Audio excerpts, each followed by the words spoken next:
You know, sometimes God will give us what we want just to prove to us that we're not ready to handle it yet. You know, I wanted my ministry to grow for a long time while it was still little. I mean, I was teaching 25 people in my living room every Tuesday evening. I wasn't getting paid for that. I'd quit a full-time job to go into ministry. And I didn't, you know, I had a dream and a vision, but that's all I had. Well, you know, it's challenging to hold on to things like that when you don't see anything in the natural. But I kept doing it and kept doing it and kept doing it and kept doing it. And little by little, things grew. When it was time for me to leave that Bible study situation, I ended up going to work at a church, and they asked me to lead a women's meeting there, and that became quite large.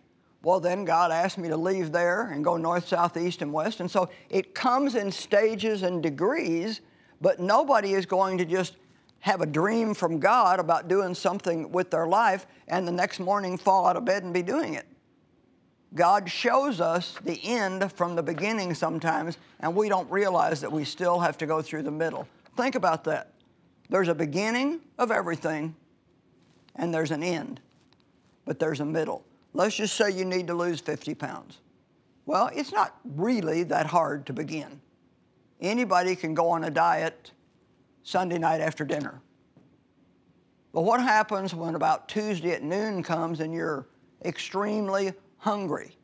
Well, that's when this discipline has to come in, and you have to be willing to suffer some, realizing that if you keep doing what's right, that you are going to get a result little by little. Now, I know some people have physical things wrong with them. They may have medical things that are going on that prevents them from being able to lose weight. But I'm talking about just normal situations where people have not taken care of themselves.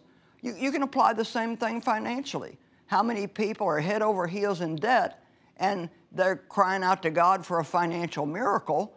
Well, ask God for a miracle, and He may give you a job. Or ask Him for a miracle, and He may give you a second job for a period of time. Ask God for a miracle, and He may show you 10 things that you don't need to spend money on anymore. Anytime we pray, God hears us, and He answers our prayer, but He doesn't always just do it in some miraculous way. Many, many times God will show us something that we need to do or stop doing if we want to have the result that we say that we want.